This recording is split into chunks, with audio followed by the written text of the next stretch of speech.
اللہ اولہ و آخرہ۔ محترم سامعین، میں آپ کو قرآن مجید کی حقوق کے حوالے سے خوش آمدید کہتا ہوں، اور میں یہ عرض کر رہا تھا قرآن مجید کے حقوق میں قرآن پر ایمان لانا، قرآن کی تلاوت کرنا اور اس کی تلاوت کا حق ادا کرنا اور اس کو سمجھنا، اور سمجھنا اس لیے کہ قرآن سے ہدایت لینی ہے، لہٰذا سمجھے بغیر یہ ہدایت مشکل ہے۔ لہٰذا اس کے ضمن میں سمجھنے کے سلسلے میں اس کے دو درجے ہیں۔ فرمایا کتاب انزلناہ الیک مبارک لیدبروا آیاتہ ولیتذکر اولو الالباب۔ فرمایا یہ کتاب ہے جو اے نبی ہم نے آپ کی طرف اتاری ہے، بڑی بابرکت کتاب ہے تاکہ لوگ اس میں تدبر کریں، غور و فکر کریں، اور تاکہ عقل مند لوگ اس سے نصیحت اور یاد دہانی اخذ کریں۔ لہٰذا اس میں دو اصطلاحات آئی، تدبر اور تذکر۔ یہی اصل میں قرآن مجید کو سمجھنے کے دو لیولز ہیں، دو درجے ہیں۔ پہلا تذکر ہے۔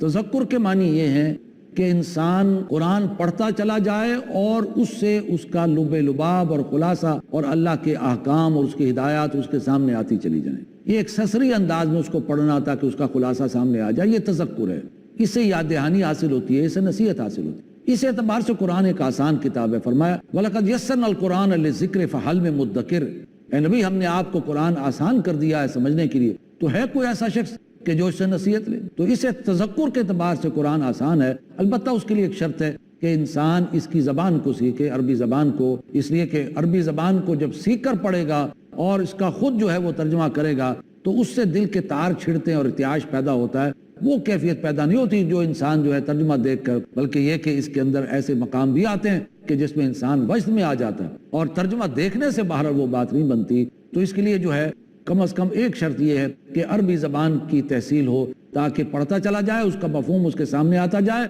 اس کا خلاصہ، اس کی تعلیمات، اس کی ہدایت اس کے سامنے آ جائے۔ یہ ہے تذکر، اور یہ میں سمجھتا ہوں ہر شخص جو ہے کرنے کے یعنی اس کی صلاحیت رکھنی چاہیے اور اس کو کرنا چاہیے تذکر کے اعتبار سے۔ البتہ دوسرا لیول جو ہے وہ ہے تدبر۔ افلا یتدبرون القرآن علی قلوب اقفالها، کیا یہ قرآن پر تدبر نہیں کرتے، غور نہیں کرتے، یا ان کے دلوں پر کوئی تالے پڑ گئے ہیں؟ وہ تدبر کا لیول۔ تدبر ہے اس کی گہرائی میں اتر کر اس میں سے حکمت کے موتی چن لینا، جیسے قرآن میں آتا ہے فَمَن یُؤْتَ الْحِکْمَةَ فَقَدْ أُوتِیَ خَیْرًا کَثِیرًا، جس کو حکمت اور دانائی دی گئی اس کو خیر کثیر دیا گیا۔ تو قرآن کی گہرائی میں اتر کر حکمت کے موتی لانا اور قرآن کے فلسفے کو نکھارنا، زندگی کی حقیقت، انسان کی حقیقت، آخرت کی حقیقت، کامیاب زندگی کی حقیقت، تو اس کے جو فلسفے ہیں اس کو بیان کرنا، اور یہ کہ مسائل کا حل پیش کرنا، نماز کے مسائل، روزے کے مسائل، حج کے مسائل، خلا اور طلاق کے مسائل، نکاح کے مسائل، اس کا حل جو ہے اس میں سے تلاش کرنا، اور جو بھی ہماری دنیا میں آج کل جو گمراہ کن نظریات ہیں، جدید نظریات، اس کا توڑ پیش کرنا، جیسے کارل مارکس کا نظریہ ہے، فرائیڈ کا نظریہ ہے، سیکولرزم کے نظریات ہیں، اور اسی طریقے سے جینڈر ایکویلٹی کے نظریات ہے کہ مساوات مرد و زن، آج مرد و عورت جو ہے بالکل برابر ہیں اور ان کو برابر ہی ہونا چاہیے معاشی زندگی میں، گھریلو زندگی میں، اور جو ہے مکسنگ آف دی سوسائٹی ہونی چاہیے۔ یہ جو جدید گمراہ کن نظریات ہے اس کا توڑ پیش کرنا وہ ممکن نہیں جب تک کہ آپ اس میں غور و فکر نہ کریں اور اس میں تدبر نہ کریں۔ تو ظاہر بات ہے اس اعتبار سے تو قرآن ایک سمندر ہے اور اس کی گہرائیاں اتھاہ ہیں اور اس کا کوئی کنارہ نہیں، لہٰذا اس کے عجائبات ختم نہیں ہوگے۔ لہٰذا اس اعتبار سے، تدبر کے اعتبار سے قرآن آسان نہیں، مشکل کتاب ہے، اس لیے کہ اس کی شرائط زیادہ ہیں، اور وہ یہ کہ انسان عربی ادب جانتا ہو، عربی قواعد جانتا ہو،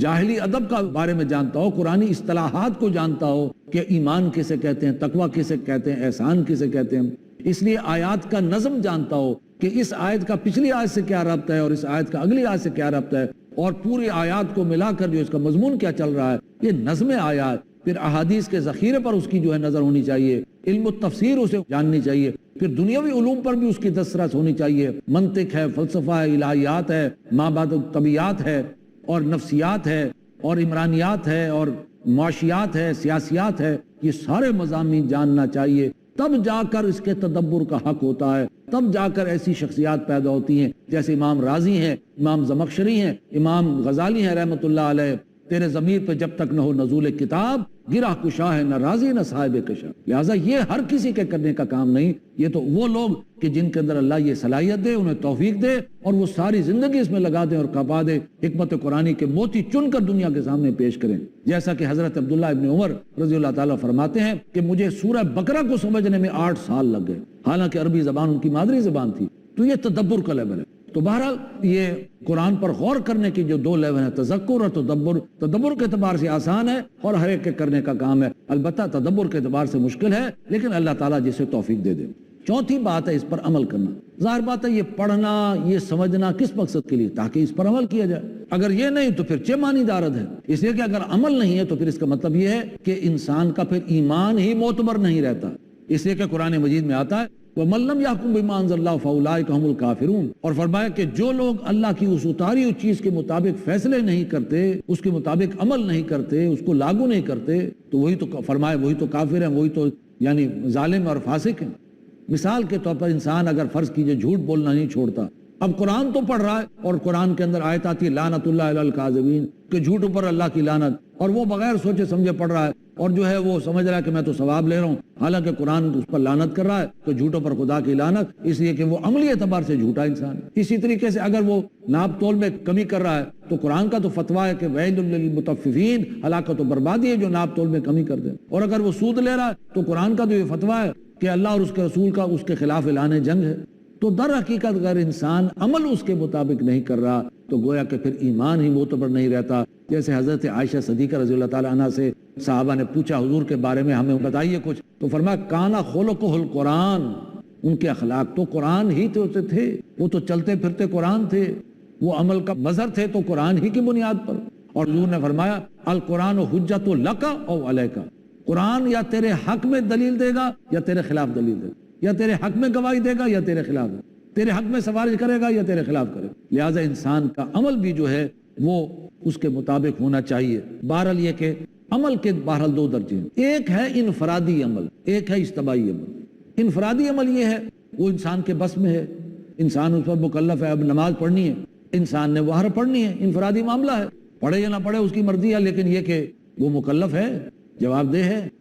اس کی مرضی ہے۔ اور یہ کہ اگر اس میں لے تو لال کرے گا، اس کو ٹالے گا، نہیں پڑھے گا تو یہ ظاہر بات ہے آہستہ آہستہ پھر توفیق سلب ہو جاتی ہے، اور اگر نہیں پڑھے گا تو ظاہر بات یہ قول و فعل کا تضاد ہوگا کہ تم اپنے آپ کو مسلمان کہتے ہو نماز تک نہیں پڑھتے، مسلمان کہتے ہو جھوٹ بولتے ہو، مسلمان کہتے ہو خیانت کرتے ہو، مسلمان کہتے ہو وعدے کی خلاف ورزی کرتے ہو، یہ کیسے مسلمان ہو؟ تو یہ قول و فعل کا تضاد جو ہے وہ سامنے آئے گا۔ لہٰذا انفرادی عمل کے معاملے میں انسان مکلف ہے اور اسے کرنا چاہیے، اور جو بھی عمل اس کے سامنے آتا چلا جائے کوشش کرے اس پر جو ہے عامل ہو اور اس پر جو ہے عمل پیرا ہو۔ جیسے نماز ہے، روزہ ہے، حج ہے، زکوٰۃ ہے، سچ بولنا ہے، امانت کی پاسداری ہے،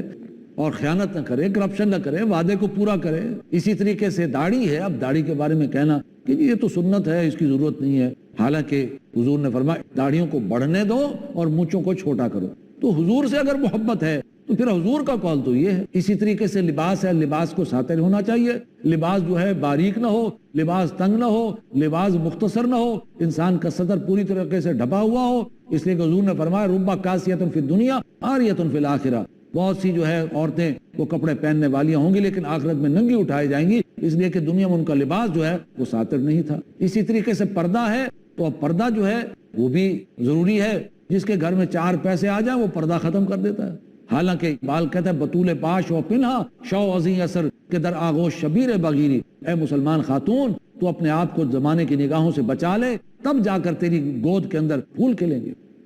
اور حضور کی ازواج مطہرات سے فرمایا گیا اور مسلمانوں سے کہا گیا کہ اگر تمہیں اپنی ماؤں سے کچھ لینا ہو تو پردے کی اوٹ میں سے لو۔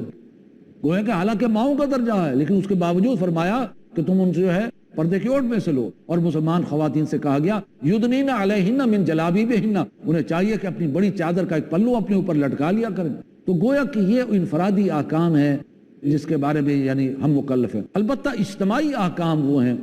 کہ جو ہمارے بس میں نہیں، وہ نظام کی ضرورت ہے۔ اب سودی نظام ظاہر بات ہے کسی انسان کے بس کی بات نہیں ہے، لہٰذا اس نظام کو ختم کرنا یہ اجتماعی معاملہ ہے۔ اس پر وقفہ کرتے ہیں۔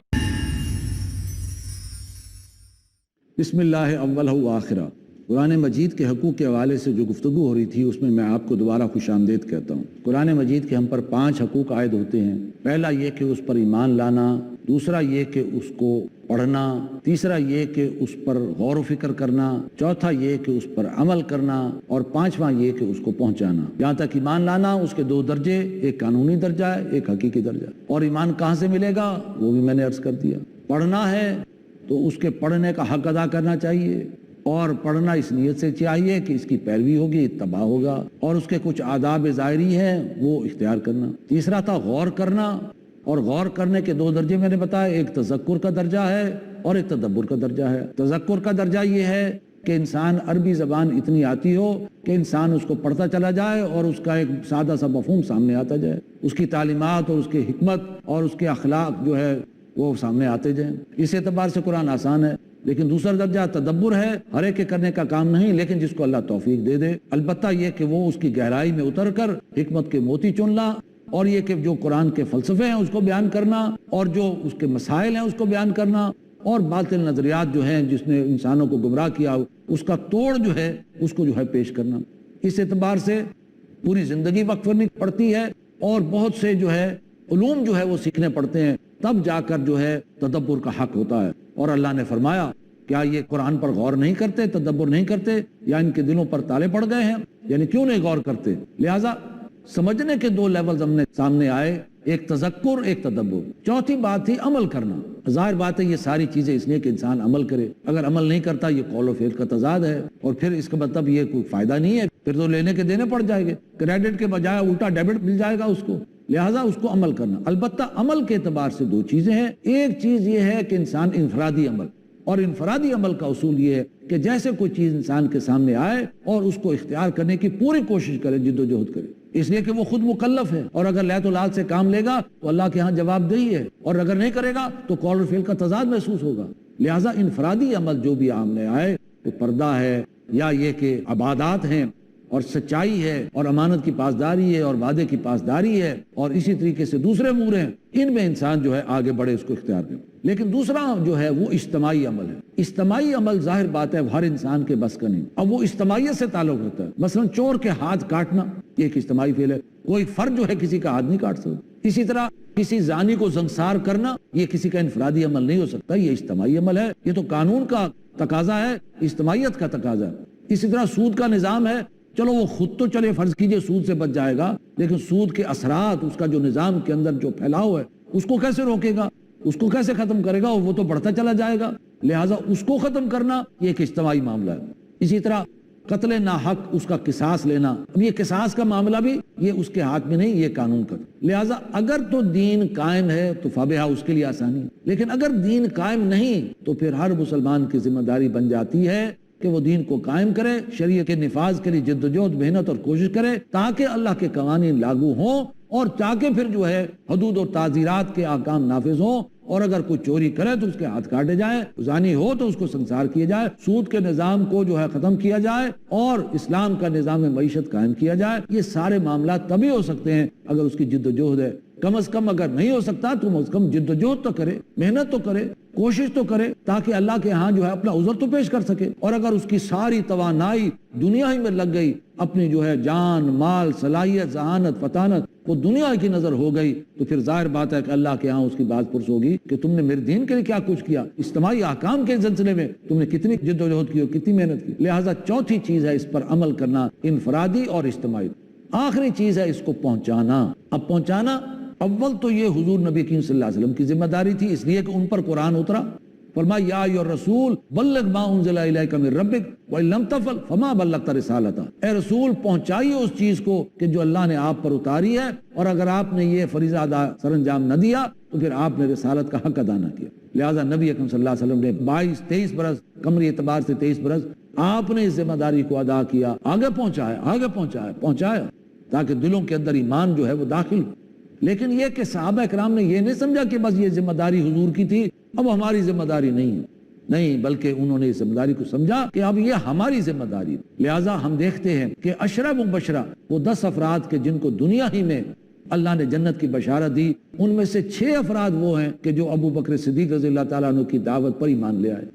انہوں نے سمجھا یہ ہماری ذمہ داری ہے۔ لہٰذا صحابہ جو ہے وہ پھیل گئے دنیا میں، اور قرآن کا پیغام لے کر پھیل گئے، تاکہ جو ہے یہ ذمہ داری بھی ہماری ادا ہو، یہ ہمارے ذمہ فرض ہے۔ لہٰذا امت کی ذمہ داری ہے کہ اب حضور صلی اللہ علیہ وسلم کے دنیا سے جانے کے بعد اس کلام کو آگے پہنچانا یہ ہماری ذمہ داری ہے۔ اور آپ جانتے ہیں کہ خطبہ حجۃ الوداع کے موقع پر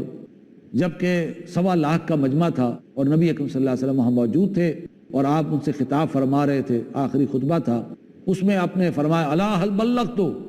اے لوگوں، پوچھا ان سے کیا میں نے تم تک پیغام پہنچا دیا؟ تو عام طور پہ صحابہ کا یہ معمول تھا کہ حضور کو کوئی سوال پوچھتے تھے تو کہتے تھے کہ اللہ اور اس کا رسول بہتر جانتا، لیکن اس موقع پر 1.25 لاکھ کے مجمع نے یک زبان ہو کر کہا انا نشهد انک قد بلغت وادیت ونصحت، اے اللہ کے رسول آپ نے واقعتاً تبلیغ کا حق ادا کر دیا، نصح و خیر خواہی کا حق ادا کر دیا، آپ نے وہ پیغام ہم تک پہنچا دیا۔ پھر آپ نے فرمایا فَلْيُبَلِّغِ الشَّاهِدُ الْغَائِبَ، اب وہ لوگ جو یہاں موجود ہیں پہنچائیں اس کو ان تک جو یہاں موجود ہیں، اب اس کو آگے پھیلاؤ، اب یہ تمہاری ذمہ داری ہے۔ بلکہ فرمایا بلغوا انی ولو آیا، پہنچاؤ آن مائی بہاف، میرے بہاف پہ پہنچاؤ میری طرف سے، یعنی پہنچانا تو میری ذمہ داری ہے، لیکن تم میرے اب دست و بازو ہو، میرے آوان و انصار ہو، میرے امتی ہو، اور تمہیں بہترین امت بنایا گیا، لیکن جن کے رتبے ہیں سوا، ان کی سوا مشکل ہے، لہٰذا اگر تمہیں بہترین امت بنایا گیا تم پر ذمہ داری بھی وہی ڈالی گئی ہے کہ نوع انسانی کی ہدایت کے لیے تم نے اپنے نکلنا ہے۔ کنتم خیر امت اخرجت للناس تأمرون بالمعروف وتنہون عن المنکر وتؤمنون باللہ، تم بہترین امت ہو، تمہیں نکالا گیا ہے لوگوں کی بھلائی کے لیے، تم لوگوں کو خیر کی طرف بلاتے ہو، نیکی کا حکم دیتے ہو اور برائی سے روکتے ہو، اور اللہ پر پختہ ایمان رکھتے ہو، لہٰذا یہ ہماری ذمہ داری ہے کہ اس کو پہنچا دینا، اور پہنچائیں گے تو ہمارا وہ فرض ادا ہوگا، اور اگر نہیں پہنچائیں گے تو پھر دوسروں کی گمراہی کا وبال بھی ہمارے اوپر آئے گا، اور وہ یہ عذر رکھیں گے اللہ ان تک تیرا پیغام پہنچا تھا، یہ تھے ذمہ دار، انہوں نے ہم تک پہنچانا تھا، نہ انہوں نے اپنے اوپر نہ خود عمل کیا نہ ہم تک پہنچایا، لہٰذا اگر پوچھنا ہے تو ان سے پوچھ، ہم سے کیوں پوچھتا ہے؟ یہ وہ خزانے کا سام تھے کہ خزانے کا سام جیسے خزانے کے اوپر بیٹھ کر نہ خزانے سے خود فائدہ اٹھاتا ہے نہ دوسروں کو فائدہ اٹھانے دیتا ہے، لہٰذا اگر سزا دینی تو ان کو پکڑ، اس لیے کہ یہ تیری امت مسلمہ تھی، ان کے ذمہ تھا پہنچانا، لہٰذا اس کو پہنچانا بھی ہماری ذمہ دار ہے، اور اللہ ہمیں توفیق دے کہ ہم اس کی زبان کو سیکھیں، اس کو سمجھیں اور آگے پہنچانے والے بنیں۔ خیرکم من تعلم القرآن وعلمہ، تم میں سے بہترین لوگ وہ ہیں جو قرآن کو سیکھیں اور سکھائیں، قرآن کو سمجھیں اور سمجھائیں، جس کو ترجمہ آتا ہے وہ ترجمہ سکھائے، جس کو حفظ آتا ہے وہ حفظ سکھائے، اور جو ہے جس کو اس کا فہم آتا ہے اس کا فہم سکھائے۔ تو بہرحال اب ہمارے اوپر ہے کہ ہم کیا طرز عمل دنیا میں اختیار کرتے ہیں۔ دیکھیے، ایک طرز عمل یہ ہے کہ انسان قرآن مجید کے حقوق ادا کرے، کوشش شروع کر دے، اور اس میں یہ سمجھے کہ یہ قرآن زمین کی پشت پر اور آسمان کے نیچے دنیا کی سب سے بڑی دولت ہے۔ جیسے قرآن مجید میں آتا ہے یا ایھا الناس، اے لوگوں، قد جاءتکم موعظۃ من ربکم وشفاء لما فی الصدور وہدی ورحمۃ للمؤمنین قل بفضل اللہ وبرحمتہ وبذلک فلیفرحوا ھو خیر مما یجمعون۔ فرمایا دیکھو لوگوں، تمہارے پاس ایک نصیحت اللہ کی طرف سے ایسی آ گئی ہے جو سینوں کے لیے بمنزلہ شفا ہے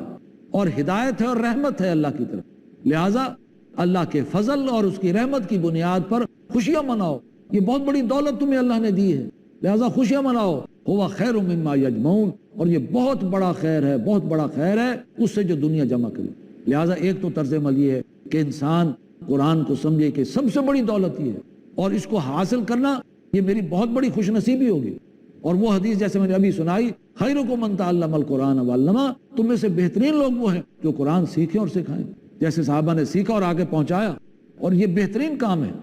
اور تیسری بات یہ کہ حضور نبی کریم صلی اللہ علیہ وسلم نے فرمایا کہ تم جانتے ہو کہ قابل رشک انسان کون ہے؟ فرمایا کہ اللہ اس کا رسول بہتر جانتا۔ فرمایا دو انسان قابل رشک ہیں، دیکھو حسد نہیں کرنا چاہیے لیکن رشک آنا چاہیے۔ دو انسان کون ہیں؟ ایک وہ شخص کہ جس کو اللہ نے قرآن کا علم دیا اور وہ دن رات قرآن کے علم کو بانٹ رہا ہے، قابل رشک۔ دوسرا وہ انسان جس کو اللہ نے دولت عطا فرمائی اور وہ دن رات اللہ کی راہ میں دولت کو اس کی راہ میں لٹا رہا ہے، اس کی مخلوق میں لٹا رہا ہے، اس کے دین کے لیے خرچ۔ تو دو انسان قابل رشک ہیں۔ تو ایک تو ہمارا طرز عمل یہ ہو سکتا ہے کہ اس کو سب سے بڑی دولت سمجھتے ہوئے اور یہ سب سے بڑا کیریئر بناتے ہوئے، اور یہ کہ اس کو سمجھتے ہو کہ بہترین کام یہ ہے، اور یہ کہ قابل رشک انسان ہے کہ جو یہ کام کرے۔ اور دوسرا بہرحال یہ کہ انسان اس کو نظر انداز کر دے، توجہ ہی نہ کرے، عدم توجہ ہی برتے، اس کی طرف التفات ہی نہ کرے، اس کو رجوع ہی نہ کرے، اس کو کھولے نہ، اس کو پڑھے نہ، اس پر غور نہ کرے، اس پر عمل نہ کرے، اس کو آگے نہ پہنچائے۔ دوسرا طرز عمل یہ ہو سکتا ہے جو حضور نبی صلی اللہ علیہ وسلم کی قرآن مجید میں آیت آپ کے حوالے سے آئی، یا رب ان قوم اتخذوا ھذا القرآن مہجورا، رسول کہے گا اے رب میری اس امت نے، میری اس قوم نے قرآن سے ہجرت اختیار کر لی، یعنی قرآن سے دوری اختیار کر لی۔ تو گویا کہ اگر ہم اس کو پڑھتے نہیں، سمجھتے نہیں، غور نہیں کرتے، پہنچاتے نہیں، تو در حقیقت ہم تو قرآن سے ہجرت اختیار کر رہے ہیں۔ ہجرت دوری کو کہتے ہیں، لہذا قرآن سے یہ دوری کر۔ اور قرآن مجید میں اللہ تعالیٰ نے فرمایا کہ رسول یہ کہے گا، لہذا دوسرا طرز عمل ہے اس کو نظر انداز نہ کیا جائے، اس پر غور کیا جائے، توجہ کی جائے۔ اور قرآن مجید میں اعراض کرنے کی جو سزا سورہ طٰہٰ میں اللہ نے فرمائی کہ جس نے میرے اس ذکر سے اعراض کیا، یعنی میرا قرآن یہ میرا ذکر ہے اور اس کو ذکر کو میں نے نبی اکرم صلی اللہ علیہ وسلم کی وساطت سے دنیا تک پہنچایا، تو جس نے میرے اس قرآن سے جو ہے اعراض کیا، نظر انداز کیا، تو ہم اس کی زندگی کو تنگ کر دیں گے، اس کے گزران کو تنگ کر دیں گے۔ یعنی اس کو ہر وقت چاہے سرمایہ زیادہ بھی ہوگا تب بھی اسے محسوس ہوگا کہ ہر وقت کمی ہی کمی ہے، اور ہر وقت جو ہے وہ مشکل میں ہوگا، اور قیامت کے دن اس کو اندھا اٹھائیں گے۔ فرمایا کہ انسان کہے گا اللہ میں تو دنیا میں دیکھتا تھا، تو نے مجھے اندھا کیوں پیدا کیا؟ تو اللہ فرمائے گا میرا کلام تیرے پاس آیا تھا، میری آیات تیرے پاس آئی تھی اور تو نے ان کو نظر انداز کیا، تو آج میں بھی تجھے نظر انداز کر رہا ہوں۔ جو اقبال کہتا ہے آرزو اول تو پیدا ہو نہیں سکتی، اور ہو جائے تو مر جاتی ہے، رہ جاتی ہے خام۔ یہ آرزویں تو بہت ہیں، کاش میرے پاس اتنا بینک بیلنس ہوتا، کاش میرے پاس اتنی اعلیٰ کار ہوتی، کاش میرے پاس اتنا خوبصورت گھر ہوتا، کاش میرا کیریئر ایسا ہوتا، کاش دنیا کی آسائشیں اور لذتیں مجھے حاصل ہوتی، کاش کاش کاش، ہزاروں خواہشیں ایسی کہ ہر خواہش پہ دم نکلے، بہت نکلے میرے ارمان لیکن پھر بھی کم نکلے۔ اللہ تعالی ہمیں ایسے انجام سے بچائے اور قرآن مجید کے حقوق ادا کرنے کی اللہ ہمیں ہمت اور توفیق عطا فرمائے۔ وآخر دعوانا ان الحمدللہ رب العالمین۔